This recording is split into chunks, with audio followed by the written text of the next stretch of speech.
بسم اللہ الرحمن الرحیم۔ السلام علیکم ورحمۃ اللہ وبرکاتہ۔ ناظرین، سیرت النبی صلی اللہ علیہ وآلہ وسلم عنوان رحمت دو عالم صلی اللہ علیہ وسلم کے چند معجزات۔ سفر کے دوران ایک مقام پر پانی ختم ہو گیا۔ صحابہ اکرام رضی اللہ عنہم حضور اکرم صلی اللہ علیہ وسلم کے پاس آئے۔ اس وقت آپ صلی اللہ علیہ وسلم کے سامنے پانی کا ایک برتن تھا۔ آپ صلی اللہ علیہ وآلہ وسلم اس سے وضو فرما رہے تھے۔ آپ صلی اللہ علیہ وآلہ وسلم نے ان سے پوچھا، کیا بات ہے؟ صحابہ اکرام نے بتایا، آپ کے پاس اس برتن میں جو پانی ہے، اس پانی کے علاوہ پورے لشکر میں کسی کے پاس پانی اور نہیں ہے۔ یہ سن کر آپ صلی اللہ علیہ وسلم نے پانی کے برتن میں اپنا ہاتھ مبارک رکھ دیا۔ جو ہی آپ صلی اللہ علیہ وآلہ وسلم نے ہاتھ مبارک پانی میں رکھا، آپ صلی اللہ علیہ وسلم کی انگلیوں سے پانی اس طرح نکلنے لگا جیسے برتن میں چشمہ پھوٹ پڑے۔ ایک صحابی کا بیان ہے کہ میں نے آپ صلی اللہ علیہ وسلم کی انگلیوں سے پانی کے فوارے نکلتے دیکھا۔ حضرت موسیٰ علیہ السلام کے لیے ایک پتھر سے پانی کا چشمہ پھوٹ نکلا تھا، لیکن یہاں نبی کریم صلی اللہ علیہ وآلہ وسلم کی انگلیوں سے پانی جاری ہو گیا تھا۔ علماء کرام فرماتے ہیں کہ یہ واقعہ موسیٰ علیہ السلام والے واقعہ سے کہیں زیادہ حیرت ناک ہے، کیونکہ چشمے پہاڑوں چٹانوں ہی سے نکلتے ہیں، لہذا پتھر سے پانی کا جاری ہونا اتنا عجیب بات نہیں تھی جتنی کہ حضور اکرم صلی اللہ علیہ وسلم کے مبارک انگلیوں سے پانی جاری ہونا عجیب ہے۔ حضرت جابر رضی اللہ عنہ کہتے ہیں، جو ہی یہ پانی کا چشمہ پھوٹا ہم سب پینے لگے۔ ہم نے بھی پیا اور اس پانی سے وضو بھی کیا اور اپنے برتن بھی بھرے۔ اگر ہم اس وقت 1,00,000 بھی ہوتے تو بھی پانی ہمارے لیے کافی ہو جاتا، جبکہ اس وقت ہماری تعداد 1400 تھی۔ مسلمانوں کا قافلہ اسفان کے مقام پر پہنچا تو نبی کریم صلی اللہ علیہ وسلم کے پاس بشر بن سفیان عتکی رضی اللہ عنہ آئے۔ آپ صلی اللہ علیہ وآلہ وسلم نے پہلے ہی انہیں جاسوس بنا کر مکہ کی طرف روانہ کر دیا تھا، کیونکہ آپ صلی اللہ علیہ وسلم کی نیت اگرچہ صرف عمرے کی تھی، لیکن قریش کے بارے میں اطلاعات رکھنا ضروری تھا۔ بشر رضی اللہ عنہ نے آ کر بتایا، اے اللہ کے رسول، قریش کو اطلاع مل چکی ہے کہ آپ مدینہ منورہ سے روانہ ہو چکے ہیں۔ دیہاتوں میں جو ان کے اطاعت گزار لوگ ہیں، قریش نے ان سے بھی مدد طلب کی ہے۔ بنی ثقیف بھی ان کی مدد کرنے پر آمادہ ہے اور ان کے ساتھ عورتیں اور بچے بھی ہیں۔ وہ لوگ مکے سے نکل کر ذی طوف کے مقام تک آ گئے ہیں۔ انہوں نے ایک دوسرے سے عہد کیا ہے کہ وہ آپ کو مکہ میں داخل ہونے نہیں دیں گے۔ دوسرے یہ کہ خالد بن ولید، جو اس وقت تک مسلمان نہیں ہوئے تھے، گھڑ سوار دستہ لے کر غمیم کے مقام تک آ گئے۔ ان کے دستے میں 200 سوار ہیں اور وہ آپ کے خلاف صفِ بندی کر چکے ہیں۔ یہ اطلاعات ملنے پر آپ صلی اللہ علیہ وآلہ وسلم نے حضرت عباد بن بشر رضی اللہ عنہ کو حکم فرمایا کہ وہ مسلمان گھڑ سواروں کے ساتھ آگے بڑھیں۔ یہ آگے بڑھے اور حضرت خالد بن ولید کے دستے کے سامنے پہنچ گئے۔ انہوں نے بھی صف بندی کر لی۔ نماز کا وقت ہوا تو حضور نبی کریم رؤوف رحیم صلی اللہ علیہ وآلہ وسلم نے نماز شروع کی۔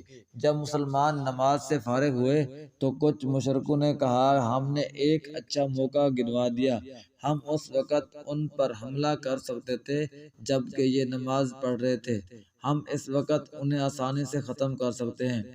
ایک اور مشرک نے کہا، کوئی بات نہیں، ایک اور نماز کا وقت آ رہا ہے اور وہ نماز ان لوگوں کو اپنی جان سے بھی زیادہ عزیز ہے، ظاہر ہے یہ نماز پڑھے بغیر تو رہیں گے نہیں، سو ہم اس وقت ان پر حملہ کریں گے۔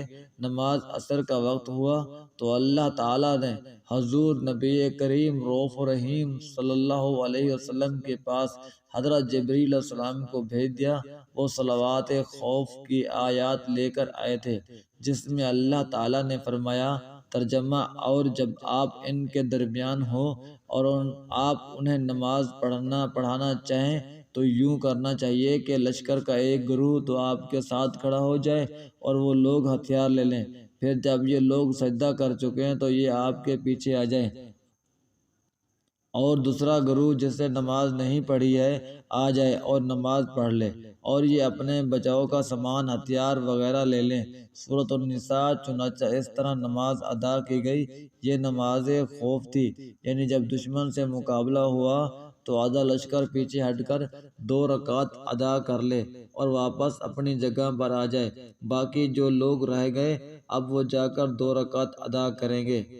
اس نماز کی ادائیگی کی تفصیلی طریقہ فقہ کے کتب میں دیکھا جا سکتا ہے۔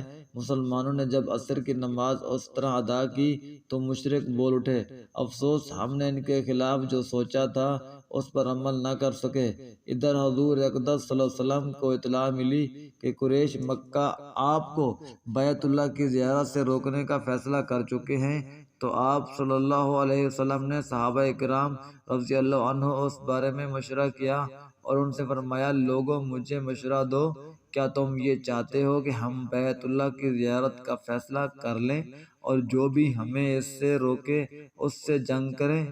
آپ صلی اللہ علیہ وآلہ وسلم کی یہ بات سن کر حضرت ابو بکر صدیق رضی اللہ عنہ نے کہا، اے اللہ کے رسول، آپ صلی اللہ علیہ وآلہ وسلم صرف بیت اللہ کی زیارت کا ارادہ فرما کر نکلے ہیں، آپ کا مقصد جنگ اور خون ریزی ہرگز نہیں، اس لیے آپ اسی ارادے کے ساتھ آگے بڑھتے رہیں۔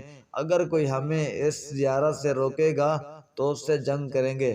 حضرت مقداد رضی اللہ عنہ نے کہا، اے اللہ کے رسول، ہم آپ سے وہ نہیں کہیں گے جو بنی اسرائیل نے موسیٰ علیہ السلام سے کہا تھا کہ تم اور تمہارا رب جا کر جنگ کرو، ہم تو یہاں بیٹھے ہیں۔